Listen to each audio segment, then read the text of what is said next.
आप देख रहे हैं इंस्पायरो इंडिया न्यूज नेटवर्क IINN 24। कोई काम हुआ है 6 वार्ड द्वारा किसी प्रकार का विकास का कार्य नहीं हुआ है। और जो विजन इस शहर के बारे में बता रहे हैं, आप सब इस शहर के विकास के कार्यों से विदित हैं, इसलिए अपने जो एक प्रेस हुई थी उसमें भी मैंने कहा था आपको शहर में कितने काम हुए। मैं तो केवल 2-3 कार्यों को गिनाना चाह रहा हूं। अभी 4-5 माह पूर्व घोषणा हुई थी, सुखेर से बुआना और बुआना से होते आगे सर्कल तक एलिवेटेड रोड। फिर एक घोषणा हुई, उसी में घोषणा मतलब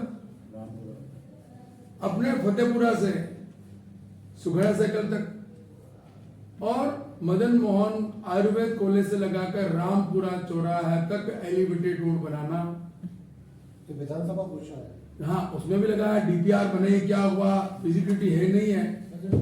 और इस प्रकार बजट घोषणा कराकर केवल जनता को कल झुंझुने पकड़ाना और झूठी वाहवाही लेना। मैं सोचता हूं यदि इसके ऊपर विचार किया जाए तो कुछ भी काम अभी तक नहीं हुआ है। इसी प्रकार 50 करोड़ रुपए की लागत से नगर निगम का बजट, और बजट आप बता रहे हैं कि राज्य सरकार 50 करोड़ की सड़कें बनाएंगे। उनसे पूछा सड़क कहां बनेगी? एजेंसी बना दी PWD को, लेकिन अभी तक उनसे जो BM का काम हुआ है, MSS का काम कई सड़कों पर अभी तक नहीं हुआ है। ये इनका काम करने का तरीका।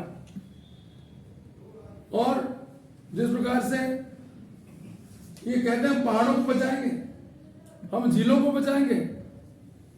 इस शहर का जो नैसर्गिक सौंदर्य है, जिस प्रकृति ने इस शहर को जिस सुंदरता प्रदान की है, ये कहते हैं हम पर्यटकों को, इस शहर के अंदर दुगने पर्यटक यहां पर आएंगे।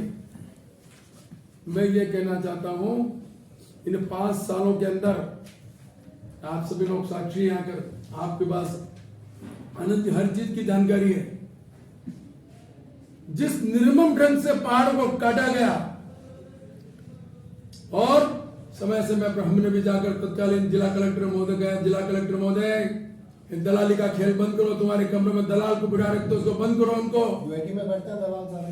और इस प्रकार की जो बात हुई, पर इस पे गौरव वल्लभ जी ने कहा कि बीजेपी के लोगों ने ये पहाड़ काटे। देखिए मेरी बात, सरकार किसकी, सरकार किसकी?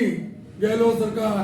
सरकार के नुमाइंदे कौन, उनके पिट्ठू कौन, और किस प्रकार के उनके सीधे सीधे जुड़ाव किनका? मैंने चेतन जी देवड़ा, मेरा नाम नहीं लेना, आज नाम लेना चाह रहा हूं, क्योंकि ये शहर हमारा है, आप सबका है। और इस शहर के जिस प्रकार से भू माफिया, उसके अंदर कुछ लोग उनके ऑफिस में बैठे रहते, दलाल बैठे रहते थे। एक का नाम है रक्षित खंडेलवाल, अधिकारियों के साथ गाली गलौज करना।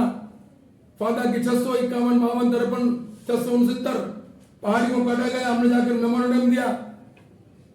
हमने और भी पहाड़ियां जितनी कटी जिस पर अवैध कब्जे हो रहे थे। रोम जल रहा था और नीरो बंसी बजा रहा था। मैंने तत्कालीन उसमें कलेक्टर महोदय को कहा, कलेक्टर महोदय आपकी रिश्तेदारी हो सकती है, आपके घनिष्ठता हो सकती है अशोक जी गहलोत से, कम से कम शहर के साथ। मैं भी जब नगर विकास प्रयास का अध्यक्ष था, बहुत दबाव मेरे ऊपर था कि आप हिल पॉलिसी तय करिए। एक भी बड़े से बड़ा व्यक्ति होता है, अन्य जब हमारे पड़ोसी राज्य वहां की चाहे मिनिस्टर और किसी का एक ही किसी की बात नहीं, मैंने हिल पॉलिसी बनेगी तो जितनी सीमा है उससे ऊपर नहीं जाएंगे। एक भी पहाड़ को नहीं कटने दिया। आप उठा के आकर आप आगे मेमोरेंडम जो लोगों ने ज्ञापन भी दिए, लोगों ने जो हमारे मिनट्स वहां पर है, मिनट्स वहां पर रिकॉर्ड है, वहां पर बैठकों का रिकॉर्ड आप देख सकते हैं। लेकिन उसके बाद मेरा आपसे करबद्ध निवेदन है, इस शहर को ऊंचा, इस शहर को नंबर 1 बनाने में आप लोगों का भी योगदान है। 2009 में ये शहर विश्व का सबसे सुंदरतम शहर था, आप सबके प्रयासों से हुआ। और जिस सुंदर शहर को जिसका नष्ट करने का इन 5 सालों में जो जो अधिकारी जिन लोगों ने किया है, मैं आज आपको इस प्रेस कॉन्फ्रेंस के माध्यम से ये निवेदन करना चाह रहा हूं। एक भी अधिकारी जिन्होंने कहा कि एक गोरख धंधों में लिप्त है, उनके खिलाफ हमारी सरकार में, उनके खिलाफ मैं अपनी ओर से कार्रवाई करने का आपसे निवेदन करता हूं। मैं उसके लिए कार्रवाई करूंगा। दूसरी बात और निवेदन करूं, ये अपना जो बातें बड़ी बड़ी करते हैं, आपका उपला तालाब जहां राम निवासी हमने मिलकर उसको पूरा खाली करवाया था, मिट्टी खाली करवाई, फिर मिट्टी पाटने का कार्य, और डिविजनल कमिश्नर उस पर लिखते हैं। मैं कहा उच्चतम भराव क्षमता क्या है इसकी, कौन इसके लिए जिम्मेदार, आप इस बार का फैसला कर रहे हो? तो बोले इसके अंदर आपके वहां के यूआईटी वाले किसी वकील की ढंग से पैरवी नहीं हुई है। ये उदयपुर की रक्षा कर रहे हैं। ये अधिकारी जो यहाँ पर पड़े बड़े, इस उदयपुर की है, उदयपुर की पहचान है गिरवा की पहाड़ियों से, उदयपुर की पहचान है यहाँ की हल्कीमा से, उदयपुर की पहचान है यहाँ के वनों से, उदयपुर की पहचान है यहाँ की झीलों से। और इन सबों को इस 5 साल के कार्यकाल में आप सब सजग प्रेरी हैं।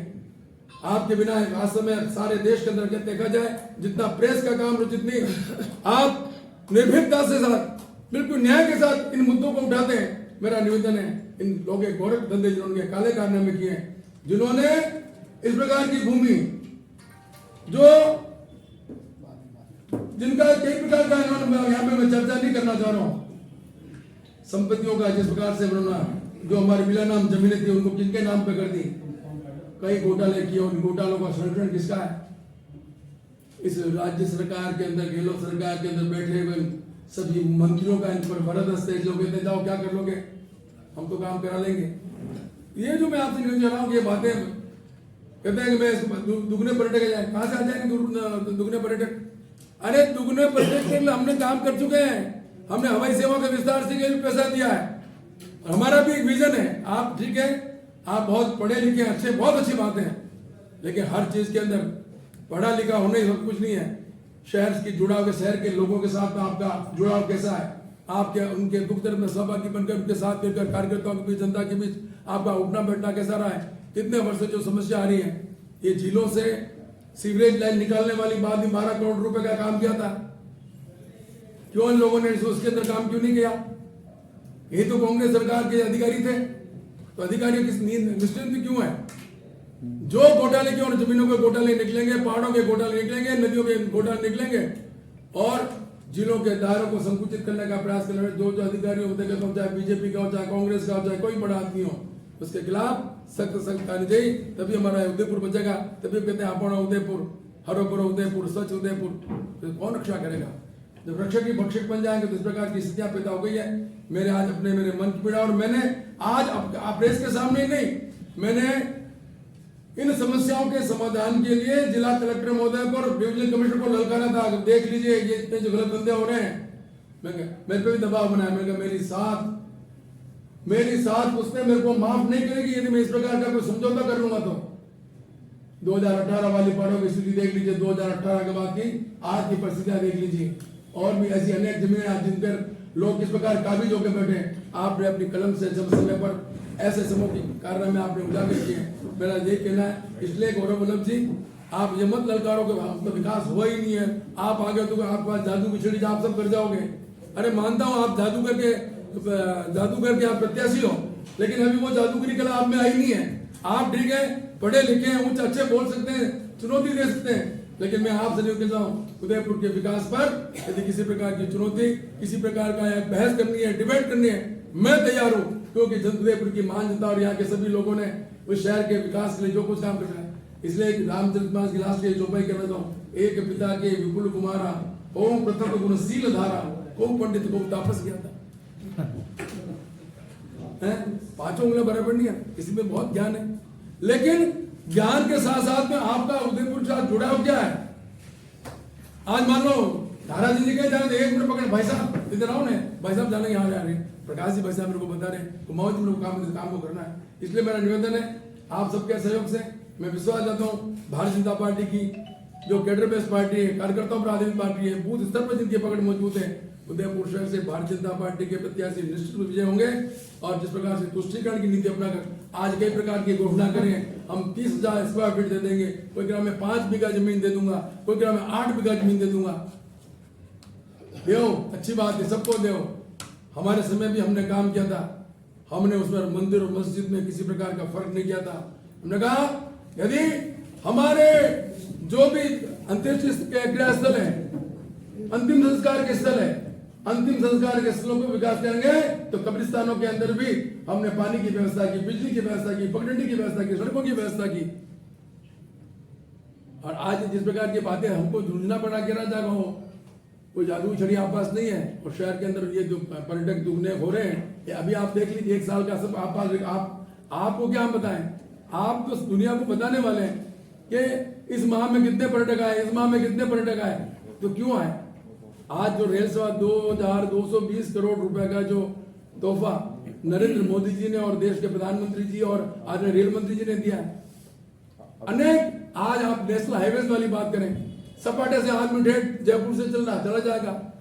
आज ये वंदे भारत एक्सप्रेस और ट्रेनों का जो विस्तार हुआ है, तो कहीं न कहीं पर्यटकों को अवसर मिलता है कि कम समय में हम अधिक से अधिक संख्या अधिक जगह पर घूमकर हम आनंद लाभ समय श्रम की बचत करें। तो उदयपुर वास्तव में बहुत ये पुण्य धरा है, ये हमारे पूर्वजों की धरोहर है और इस धरोहर को हमने भी संरक्षित रखने का प्रयास किया है। हमने इसको खुर्द-बुर्द करने का प्रयास किया है। खुर्द-बुर्द तो यहाँ जहाँ पर जिस प्रकार के जो अधिकारी लोग आए और इसमें से कुछ कांग्रेस के लोग भी इसके अंदर सम्मिलित हैं, मैं उनका भी नाम देना चाहता हूँ कि जिस प्रकार की हमारी ऐतिहासिक धरोहरों को, हमारे पहाड़ों को, हमारी नदियों को, हमारे जिलों को नष्ट करने का किया जा रहा है और एक दिन में आप पट्टे उनको दे रहे हैं। G20 की जब बैठ के होती है, जिन जिलों में कब्जा करते हैं, नदियों पे कब्जा करते हैं, आज कोई बोलने वाला वो नहीं है। चाहे बीजेपी का हो, चाहे कांग्रेस का हो, चाहे कम्युनिस्ट पार्टी का, किसी पार्टी का कोई भी नेता हो, उनके खिलाफ कठोर से कठोर कार्रवाई होनी चाहिए, तभी यह न्याय जिंदा रहेगा। वरना उदयपुर की अस्मिता पर जो सवाल किए जा रहे हैं, उदयपुर के जो वैभव के लिए, उदयपुर के प्राकृतिक सौंदर्य के लिए, चाहे कोई से कोई आदमी हो, छोटे से छोटा आदमी, उदयपुर शहर हमारा है, इसकी अस्तित्व की रक्षा हम ठीक से कर सकें। इसके परा संपदा हमारी है, पूरा संपदा हमारी है। हमारे यहाँ की नदियां, झीलें, मंदिर हैं, ऐतिहासिक स्थल हैं। आज आप जितने हेरिटेज गेट देख रहे हैं, आज स्मार्ट सिटी के अंदर कितना आज आप देख रहे हैं तो कितना सुंदरता लगती है। तो एक एक चीज ये भारतीय जनता पार्टी के बोलने की है और पैसा अपने घर से नहीं लाया, जनता का पैसा जनता के लिए। और आज 1,50,000 करोड़ रुपए का जो कर्जा इन्होंने लिया है, क्या है इनके वित्तीय को प्रबंधन होता रहे। खाली आप ये घोषणा कर दो, पिटारा खोल दो, इसका भरपाई तो ये जनता ही करेगी। हमारे जी बीजेपी की सरकार सेंट्रल में है, पर्यटन को दुगना करना है तो साउथ से जोड़ना पड़ेगा। निश्चित रूप से अभी तक गाड़ी अहमदाबाद से अहमदाबाद में भी पहुंची है, मैं ला रहे हैं यहाँ की जनता वाले, इसको तो शुरू करवाओ। अरुणा जी बहुत अच्छी बात आपने कही है, लेकिन फिर भी आप देखो, सौभाग्य देखिए, अपना जो रेलवे स्टेशन है आज इसका पुनर्निर्माण हो रहा है। 21 करोड़ रुपए की लागत से पुराना रेलवे स्टेशन का काम हो रहा है और आपके जन की आवाज और उदयपुर के संभाग की आवाज इसको उठाकर हम जो रेलवे मंत्री जो इतने बढ़िया भारत के इतिहास में इतने बढ़िया अश्विनी में जो वैष्णव जी रेल मंत्री आए, उनके ऊपर आप सीधा भी पत्राचार करेंगे तो आपको उसका जवाब मिलेगा। और मैं आपको विश्वास दिलाता हूँ, आदरणीय सीपी जोशी जी हमारे प्रदेश अध्यक्ष जी हैं, उनके माध्यम से भी जहां पर जिस प्रकार का ये विकास की आवश्यकता होगी, चाहे रेल सेवाएं हो, चाहे हमारे नेशनल हाईवे जो आज गडकरी जैसे केंद्रीय नेता है, आज जिस सम्मान के साथ उनको देखा जाता है और सम्मान के साथ देखने के साथ से उनसे जो अपेक्षा की जाती है, कटियार साहब को उन्होंने बुलाकर अपने चैम्बर बुलाकर कहा इस काम को करिए, तो जो काम करने वाली सरकार है ये डबल इंजन सरकार बनाने के लिए, इसलिए हम लोग सब प्रयास कर रहे हैं ताकि जो काम हमारे अधूरे हैं उन कामों का हम पूरा करें। बहुत बहुत धन्यवाद। चलो एक प्रश्न में आज ब्राह्मण समुदाय बहुत समझदार है, सभी समुदाय समझदार, जैन समुदाय, कोई भी को न हो हमें का हानि। मेरी एक जने से बात हुई, विप्र समाज से ही है, तो उन्होंने कहा को न हो हमें का हानि, का मतलब समझा नहीं। उसने कहा हम समझदार है, हमारा वोट हमें कहाँ डालना है हमको ध्यान है। उन्होंने कहा पहले गिरिजा जी व्यास जी भी तो अपने समाज की थी, तब भी तो भारतीय जनता पार्टी जीती, कितना वोट किसको गया है, इसलिए हमको समझाने की आवश्यकता नहीं है। मैं कहता हूँ थोड़ा मूड तो बताओ ना भाई साहब। अरे यार भाई आप समझदार हो, समझ जाओ, हम विचारधारा को लेकर चलने वाले व्यक्ति हैं। ध्यान से ब्राह्मण जरूर है, लेकिन हमें कहाँ वोट करना है, वर्तमान में किस प्रकार की आवश्यकता है, सनातन धर्म की क्या आवश्यकता है, नरेंद्र मोदी जी क्या चाह रहे हैं। इसलिए मेरा मानना है, अभी मेरे पास में कुछ आप चाहोगे, मेरे पास रिकॉर्डेड भी है कि उन्होंने कहा भाई साहब अच्छे अच्छे लोग, आपने प्रश्न पूछ लिया इसलिए प्रकाश जी मैं साहब निवेदन कर रहा हूँ। हमने 2-4 लोगों से बात की भाई साहब अपने समाज का कैसे करेगा कि अपने समाज का ये रेसो रहेगा, ये रेसो रहेगा। तो उनके जवाब से मुझे लगा ब्राह्मण समाज को लेकर हमें किसी प्रकार के न आत्मविश्वास में है, न हमारे के असंतोष है, न कहीं दिमागी चिंता है। हमने शहर के विकास के अंदर काम किए हैं और इसलिए मुझे पूर्ण विश्वास है कि सभी समाजों का सहयोग भारतीय जनता पार्टी को आज आप देखिए हमारी जो रैली निकली विभिन्न मंडलों के अंदर, विभिन्न मंडलों में जो कार्यकर्ता का उत्साह नजर आया, 400, 500, 300 लोग मोटरसाइकिल पर, सारे अभी 3 मंडलों की रैली मैंने देखी है और उसके अंदर भी सभी समाज के लोग, केवल एक समाज के नहीं, युवा क्या, महिला क्या, ब्राह्मण क्या, वैश्य क्या, क्षत्रिय क्या, सिख क्या, ईसाई भी, जब सभी लोगों का साथ है, इसलिए मेरा तो मान्यता है कि हम इस वोट को जाति, संप्रदाय, वर्ग, विशेष को छोड़कर केवल और केवल जो उदयपुर के विकास के लिए संकल्प होकर काम कर सके और इन 6 बोर्ड ने काम किया है 20 सालों में जिस प्रकार से कार्य कर, अब जो शेष काम बाकी तो हमने इसका ब्लूप्रिंट बना लिया है और ब्लूप्रिंट में क्योंकि शहर के अंदर इस शहर के विकास को लेकर कई विशेषज्ञ हैं जो अपना एक विजन रखते हैं शहर के लिए, तो हम लोग उन लोगों के हमारे संकल्प पत्र में हमारे सुझाव पत्र जो ले रहे हैं उनसे, उनके भी तो सुझाव उदयपुर के विकास के लिए होंगे। हम उनको हमारे प्रत्याशी जीतेंगे और जो जो सुझाव इस शहर के सर्वांगीण विकास, बेहतरीन विकास के लिए जो सुझाव है उन सबको क्रियान्वित करने का प्रयास करेंगे।